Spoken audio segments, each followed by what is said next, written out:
Ayer vimos cada uno de los sectores, las zonas de RS, todas estas zonas claves, ¿no?, del circuito Gilles Villeneuve, y hoy nos vamos a meter en cada una de las curvas y cada zona de curvas, realmente, porque en el Gilles Villeneuve prácticamente todas son enlazadas unas con otras. Entonces, si no visteis ese vídeo, quizás sea porque no estáis suscritos, y yo personalmente os recomiendo que lo hagáis porque vamos a hacer una previa espectacular tanto a este circuito como a todos los demás, y después de cada gran premio también analizamos los datos de ese gran premio con todas las claves, estrategias, ritmos y demás. Así que si queréis estar al día de la Fórmula 1, nada mejor que estar suscritos a este canal. Como decía, estas son las curvas del Gilles Villeneuve. Empezamos con la 1 y 2, evidentemente. Como es habitual, tenemos unas enlazadas a un lado y otro en la primera curva de del circuito. Entonces, lo que pasa en salida, que es lo que quería decir, es que se forma esa especie de embudo, porque sobre todo cuando tenemos estas curvas que primero es una y luego otra más cerrada, claro, al final los coches son muy grandes, no hace falta que lo diga después del Gran Premio de Mónaco, y lo que pasa es como que cada vez caben menos, por así decirlo, y entonces se va produciendo ese efecto embudo que llamamos. No es una salida especialmente conflictiva, sí que es cierto que, claro, que está por fuera la 1 está por dentro la 2, puede haber algún susto porque algún piloto se cuela y otro no se lo espera, pero es verdad que en la salida de la 2 tenemos bastante espacio, porque pensad que por aquí está la salida del pit lane, entonces ahí sí que es bastante ancho el trazado. En vuelta rodada, la clave sin ninguna duda está en la frenada de la curva número 1 y también en la aceleración de la curva 2, hay que decirlo. Frenada de la 1, hay que estar un poco alejados aquí de la parte derecha del circuito, porque aunque la curva 1 sea a la izquierda, primero se enrosca un poquito hacia la derecha. Entonces, si estamos aquí en mitad del circuito, lo que podemos hacer es venir aquí y frenar en línea recta ya paralelos al circuito. Si estáis aquí pegados, o pegáis un volantazo aquí, es decir, hacéis mucha fuerza con el volante, sobre todo los que estáis en el simulador y demás. Los que seáis aficionados, pues mirad las manos del piloto y cómo se mueven por la trazada, ¿no? Entonces, si se está aquí en la parte interior, lo que va a pasar es que hay que frenar hacia dentro de la curva 1, pero luego hay que ir girando mientras se frena para abrirse. En fin, es un desastre. O, como decía, pegar aquí un volantazo y luego frenar, pero tampoco es precisamente interesante. Entonces, más o menos por aquí, mitad de pista, un tercio respecto a la parte derecha del circuito, se frena en línea recta hacia afuera, eso es absolutamente clave. Nos ponemos paralelos a lo que sería el circuito aquí, esta línea blanca a la derecha, y fijaos que en el interior del piano de la 1 hay como una especie de escapatoria interior, por así llamarla, que nos va a marcar una buena referencia. Hay que atacar esta curva 1 tarde, porque cuanto más tarde se ataque, más abiertos vamos a estar para la 2. Entonces, con esa referencia lo que hay que intentar es que justo cuando pasas por el vértice no estés paralelo a esto, porque entonces significa que la has atacado neutro y eso no nos interesa aquí, hay que atacarla tarde. Ojo, no tarde como para venirte por aquí y estar aquí súper abierto para la 2, eso tampoco sale rentable, pero sí como estar más o menos así, hacer una especie de línea recta, aunque un poco serpenteante, y pegarnos aquí. Fijaos que aquí la 2 es más cerrada y luego es más abierta, entonces no pasa nada porque estemos aquí.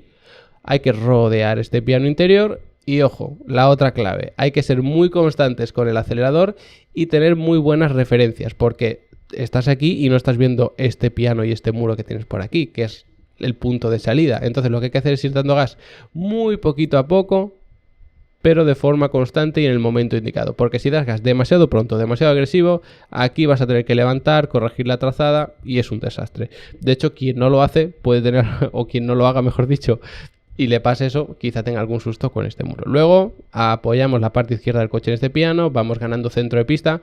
Ojo, no hay que estar aquí abierto, luego pegados aquí, luego abrirse, no hace falta. Simplemente rodeando por el medio de la pista suele estar ya bastante bien. Y llegamos a otra zona de enlazadas que que son como prácticamente todas. La 3 y la 4. Esta tiene una particularidad, es que la 3 es como cuesta abajo, este tramo de aquí es como una pendiente hacia abajo y luego ya se aplana.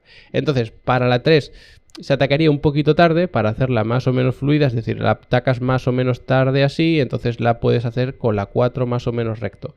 Muchísimo cuidado con este piano de aquí y, por supuesto, el muro que hay a continuación. El piano se puede pisar, pero el muro es mejor no tocarlo. Entonces, si entras demasiado fuerte en la 3 por velocidad o por trazada, es decir, que la atacas muy pronto, te vas a venir largo en la 4, quizá tengas aquí alguna salida de pista que también las hemos visto, sobre todo libre, y luego, claro, ya no tienes tan buena trazada en la 4, aceleras como si sí tuvieses esa buena trazada y tienes un susto con ese muro. Es lo típico que suele pasar, al menos en esta zona. Luego venimos por aquí, pequeño tramo de recta, interrumpido, por así decirlo, por la curva número 5, pero que se hace a fondo como si no existiese, y otra vez serie de enlazadas, en este caso la 6 y la 7.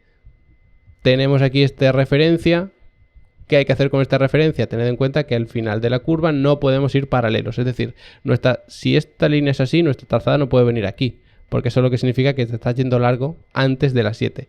Hay que frenar, por supuesto, aquí. Es una curva que es quizá más larga de lo que parezca y rodear por aquí. Es verdad que se puede utilizar bastante esta zona interior, pero la clave es, por supuesto, la trazada. Hacemos como una especie de línea recta así y otra vez, casi como pasaba en la curva número 2, que también era hacia la derecha, hay que ir dando gas con mucho cuidado, porque fijaos que la curva se enrosca bastante y aquí tenemos el final que no estamos viendo cuando estamos aquí. Así que constantes otra vez, dando gas poco a poco hasta abrirse aquí. Si das gas demasiado pronto o si das gas demasiado agresivo, vas a tener que levantar aquí, vas a perder mucho tiempo porque tenemos un tramito de recta que no hay que menospreciar precisamente. Es un tramo además con DRS, lo que pasa es que no es el punto de adelantamiento típico. Llegamos otra vez a una serie de lazadas que en este caso son la 8 y la 9. Como siempre, hay que atacar un poco tarde la primera para estar con mejor trazada para la siguiente, pero cuidado, porque estas son distintas. Fijaos que la 8 es bastante más cerrada que la 9. Si lo haces bien, vas a tener que frenar para la 8, por supuesto, pero si entras con la velocidad y la trazada adecuadas, vas a poder aquí empezar a dar gas y hacer esta 9 casi como si fuese a fondo. Además, en este circuito, en varios pianos, tenemos como unos resaltos interiores, que en este caso son bastante llamativos, sobre todo cuando veis las onboard de los pilotos y demás, o los que estéis en el simulador, pues lo notaréis vosotros mismos, e incluso estos resaltos te pueden ayudar a mantener más o menos el coche. O sea, piensa que si tienes un resalto en la parte izquierda, y el coche se levanta de ahí, es como si tuvieses una curva más peraltada, como que el peso del coche te empuja hacia dentro de la curva, entonces se puede trazar un poco más rápido. Pero eso sí, hay que tener muchísimo cuidado, no vaya a saltar el coche, entonces tenemos un susto. Por lo tanto, entramos abiertos para la 8 y sí que se ataca un poquito tarde, pero no mucho porque esta 9 es bastante más abierta y ya a partir de aquí hay que abrirse y ojo que aquí hay un muro aunque no se vea.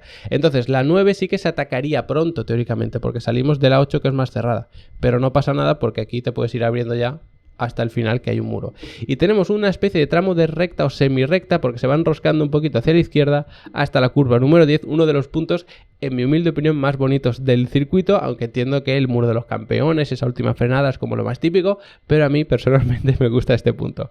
Volvemos a llegar con cierto giro hacia la izquierda, hacia allá, lo exagero un poco, para luego una curva hacia la derecha, que es esta que tenemos aquí. ¿Cómo se trazan estas frenadas? Pues hay que estar un poquito abierto, un poquito separado de la parte exterior para frenar en línea recta hacia afuera.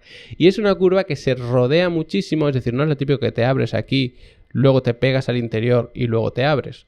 Tampoco es de esas típicas que te pegas al interior, luego te abres y luego te cierras. Es una curva tan particular que se frena hacia afuera. Veréis en la cámara sombra como los pilotos parece que se están olvidando de la curva, porque luego se rodea mucho para atacarla tarde y ni siquiera tocar este piano. Habrá quizá quien lo utilice más, quien lo utilice menos, pero no es estrictamente necesario. ¿Y por qué se ataca tan tarde? Uno, porque aquí el circuito nos da un susto y se enrosca al final, es decir, no es que tengamos así una línea recta.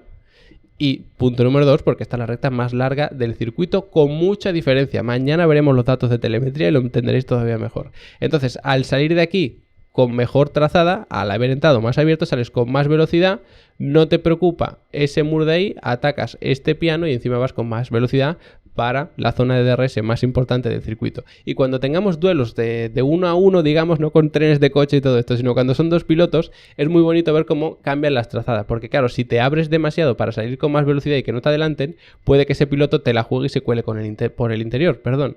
Y ya vimos que aunque te adelanten aquí, luego van a poder abrir DRS tanto en esta recta como la que viene después, que es la de meta. Así que mucho ojo, este punto a mí personalmente me parece bastante especial. Y ya terminamos el circuito con las curvas 13 y 14. Como veis, bueno, tenemos aquí la entrada al pit lane, no os confundáis, a lo mejor es que o sea, no venimos por aquí, venimos por aquí. Entonces es una frenada fortísima.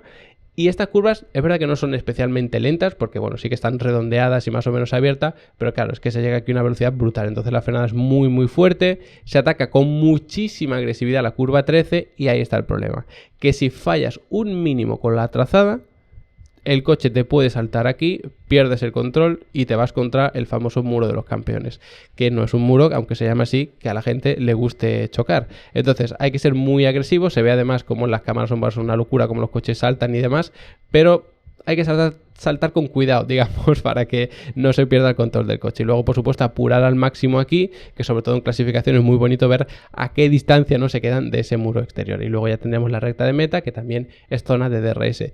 Ya sabéis, si queréis aprender más de pilotaje, de Fórmula 1, de la telemetría, por ejemplo, aunque veremos más cositas mañana, de lo que queráis, tenéis Level Up Academy. No importa que seáis de España, de México, de Argentina, de Ecuador, de Estados Unidos, de la China, da exactamente igual. Podéis hacer de donde queráis, no hay ningún problema con eso. Los cursos ya están todos subidos, aunque los que vamos dando nuevos lo vamos haciendo en directo, por si queréis asistir a las clases en directo, porque además si me vais dejando dudas durante la clase, al final las respondemos. O sea, hago la clase del tirón para que quede grabada bien sin que haya muchas distracciones, pero luego al final abrimos como una especie de ronda de preguntas porque si queréis preguntar. Así que de verdad es la mejor y más completa forma de aprender de automovilismo y también la más económica, por qué no decirlo. Así que, como siempre, muchas gracias por haberos quedado hasta el final del vídeo y nos vemos mañana analizando esos gráficos de telemetría.